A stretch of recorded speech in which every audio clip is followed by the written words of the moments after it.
এই বিয়ে সম্পর্কে কিন্তু আমি কিছু জানতাম না। ফোন করে কইলো বড় কাকা নাকি অসুস্থ, নিয়ে গেছে। তখন পর্যন্ত আমি কিন্তু আব্বার মাশাআল্লাহ সুবহানাল্লাহ। আমিও চাইছিলাম আমাকে বিয়েটা ধুমধাম করে হই, কিন্তু আমি যখন আপনার কথা শুনছি আমি দেরি করতে পারি নাই। হ্যাঁ বলে দিছি।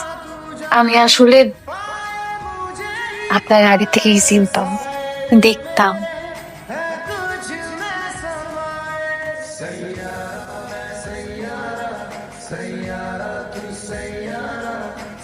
মা, একটা জিনিস খেয়াল করছো? ভাই না বিয়ের পর কেমন যেন বদলাইয়া গেছে না? আগে আমাকে লগে কত আড্ডা দিত, গল্প করতো, এখন তো ঠিক মতো খাওয়ার টেবিলে খাইতেও আহে না। দুলা ভাই আর পোলা বিয়া করাইলেন জানলামই না। তুমি কেমনে জানবা? যার বিয়ে তারই তো কই দেয়, ধর ঘেটি দে মাটি। হ্যাঁ, এখানে খারার উপরে বিয়ে করে। বুঝলাম খারার উপরে বিয়া করাই দিছেন। আর কই নতুন বউ কই দেখি? ভাই তো বাবিলি নিয়ে বাইরে গেছে। নতুন বউ না? খালু কেমন আছে? হ্যাঁ ভালো আছি বাবা। ভালো আছে? হ্যাঁ। ফোন টোন কেউ করলো না? বউ, এই যে তোমার খালা শাশুড়ি, সালাম করো সালাম করো সালাম করো। তোমার খালু শ্বশুর, আসসালামু আলাইকুম। পায়ে হাত দিয়ে সালাম করো। হ্যাঁ বেঁচে থাকো। ভাবি আসসালামু আলাইকুম, ভালো আছেন? ওয়ালাইকুম সালাম। ভালো আছি ভাই। খারাও, তোমার একটা কথা কই, সেই বাড়ির নতুন বউ, এই সন্ধ্যাবেলা তুমি গ্রামের বাড়িতে ঘুরে বেড়াইতেছো, গ্রামের মানুষ দেখলে তোমার কি কইবো? হ্যাঁ, মানুষ খালামা পাই নাই তো, যার কারণে আসতে একটু দেরি হয়ে গেছে। ওর কোনো দোষ নাই। ওইসে বউ খারাই আছো কেন? হ্যাঁ, দেখছো না কতগুলি মেহমান আসছে, ঘরে যা যা আছে সুন্দর করে রান্না বান্না করো। মা আসো, আমার সাথে আসো, আসো আসো, কান্না করতেছে। তুমি বল। না না, আমি পরে খাবো। পরে খাবা খান, চেয়ার তো খালি আছে।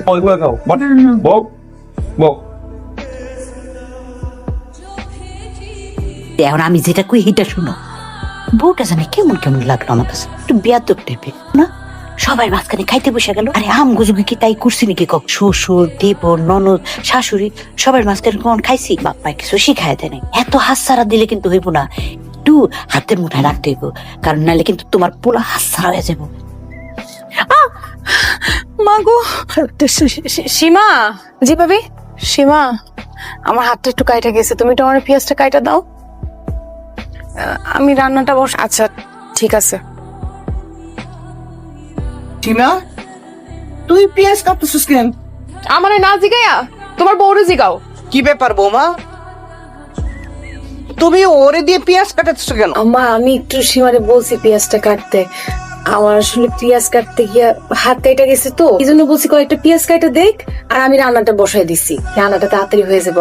কেন, তুমি কি পেঁয়াজ কাটতে জানো না? তুমি কোনোদিন পেঁয়াজ কাটো নাই? তোমার কেউ শিখায় নাই নাকি ইচ্ছা করে হাতটা কাটছো? আমার এই মায়ের আমি কিন্তু রাজকন্যার মতো পালতেছি, ওরে দিয়ে আমি কোনো ঘরের কাজ কাম করাই না, আর তুমি আমার মায়ের দিয়ে সব কাম করাইতে চাইতেছো। কাপড় শুকাইতে গেছিলাম, তারের সাথে খোসা লাগে হাতটা কেটে গেল। অবশ্য সমস্যা নাই, বেশ একটা কাটে নাই, অল্পের উপর দিয়ে গেছে। পেঁয়াজ কাটতে গিয়ে হাত কাটছো। ঘরের এত কাজ করতে হয় কেন তোমার? ঘরটা কার? আমার। কাজটাই করব, আমার করতে হইব। মার বয়স হয়েছে না। আর এই যে আপনি, আমার এমন 19 থেকে 20 হইলে আপনি এমন করেন কেন? বোর্ড আছে আমার। ভাগ্নের তো একটা গতি হয়েছে না, এখন তো ভাগ্নির একটা গতি করা লাগে, তাই না? হ্যাঁ, বাগদি তো গতি করা লাগে, কিন্তু ভালো ছেলে তো পাচ্ছি না। ওরা দেখছি সর্দার বাড়ির রাশেদ আছে না, রাশেদ রাশেদ তো সিঙ্গাপুর থাকে। সিঙ্গাপুর থাকে, ও তো আসছে। সীমারে দেখছে? সীমারা দেখছে তো, দেখেই পছন্দ করে তো আমার কাছে দৌড়ে আসছে। তোমার মনে নাই আবু লাল মিয়ার বউর কথা মনে আছে? শেষ পর্যন্ত কি করলো? লাল মিয়ারে লইয়া আলাদা হয়ে গেল, লাল মিয়ার মায়েরে বাইর থেকে বের করে দিল। শেষ বয়সে কিন্তু তোমার অবস্থা এরকম, তুমি যেরকম টাইট দিয়ে নাড়া। 5 ভরি গহনা তো হইল, কিন্তু গহনা হইলে তো আর হইব না, ঘরটা তো সাজায় দেওয়ান লাগবে। মামা আর আব্বা মিলা যে লিস্টটা করলো, তার তো মোটামুটি ভালোই মানুষ। স্বর্ণ আর সবকিছু মিলাইয়া খরচ ভালো টাকা পয়সা লাগবে। পুরোপুরি ঘরটা চাইতে পারবো কিনা এখন এটাই বুঝতেছি না। এখন তো টাকা তোর থাকবই না, আমি তোরে জন্ম দিছি না, আমি খুব ভালো করে জানি তোর টাকা কই যায়। আর এখন থাকলেও তুই টাকা দিবি না, টাকা দিলেই তো সব টাকা খরচ হয়ে যাবে, তখন তো আর তার পিছনে খরচ করতে পারবি না। মা কি পানি পড়া খাওয়াইছে আল্লাহ জানে, দাঁড়াইতে গুলে দাঁড়ায় যায় আর বইতে গুলে বইয়া যায়। সেক্ষেত্রে বিয়ের দিন তারিখ আগানো যায়, তাই না? আলহামদুলিল্লাহ। আলহামদুলিল্লাহ আলহামদুলিল্লাহ। আসসালামু আলাইকুম হাজিরান।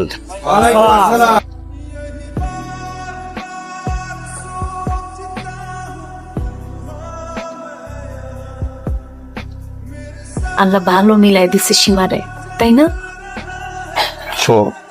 কিসে কিছু না, কিছু অনেক। কি একটা জাহান্নামের মধ্যে রাখছি আমি তোমারে।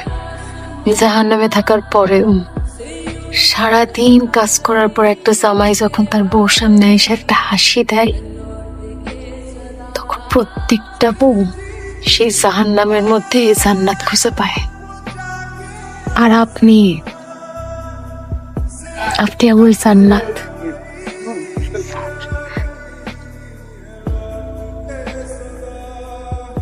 বউ, হ্যাঁ বল। এটা তুমি কি রাঁধছো? এটা তুমি ভাত রাঁধছো? আমি তো দেখতেছি যাও রাঁধছো তুমি। মানে ভাত এইভাবে রান্না করে? আমি কি অসুস্থ মানুষ যে এই যাও খামু? আমি তো সুস্থ মানুষ, আমি ভাত খামু ভাত। এটা তো যাও রাঁধছো তুমি। সত্য করে কও তো তুমি, তুমি চাও কি? তুমি কি চাইতেছো দিনের পর দিন আমরা অত্যাচার করে যাইবা? সেই অত্যাচারে আমরা বাড়ি ছেড়ে চলে যাবো গা? তুমি তোমার স্বামীরে নিয়ে আলাদা হয়ে থাকবা? মা, বিশ্বাস করেন আপনাদের কাছ থেকে দূরে থাকার আমার কোনো ইচ্ছা নাই। আজকে ভুলে ভাতটা নরম হয়ে গেছে মা। ওই, কিসের ভুল? তোমার মা তোমার কিছু শিখায় নাই? আপনিও তো আপনার মায়ের কিছু শেখার নাই। জামাই, তুমি ব্যাগটা এইভাবে ফালাইলা কেন? ফলাইছে আপনার মায়ের জিগাম জিগাম কি বানাইছেন আমার বাড়ি? কি শিখা বানাইছেন? কিছুই তো শেখার নাই, কিছুই জানে না সে। এই যে দেখেন আমার মায়ের হাতে কি করছে।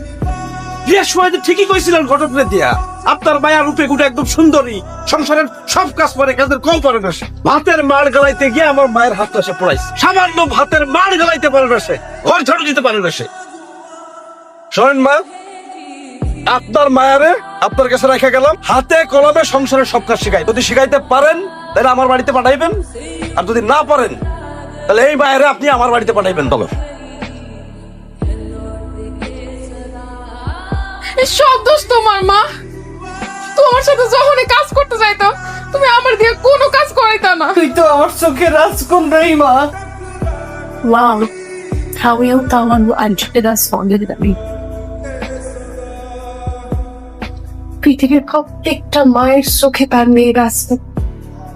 শিবা যখন কাজ করতো আর তার যেমন কষ্ট হতো, আমি কাজ করলেও আমার বার কষ্ট হতো। আমি যাই পারি সীমানের সবকিছু শিখাই দিব। মারে, আমি এখন বুঝতে পারছি এতদিন আমি তোমার সাথে অনেক অন্যায় করছি। এটা আমার ভুল হয়ে গেছে, আমার তুই ভালো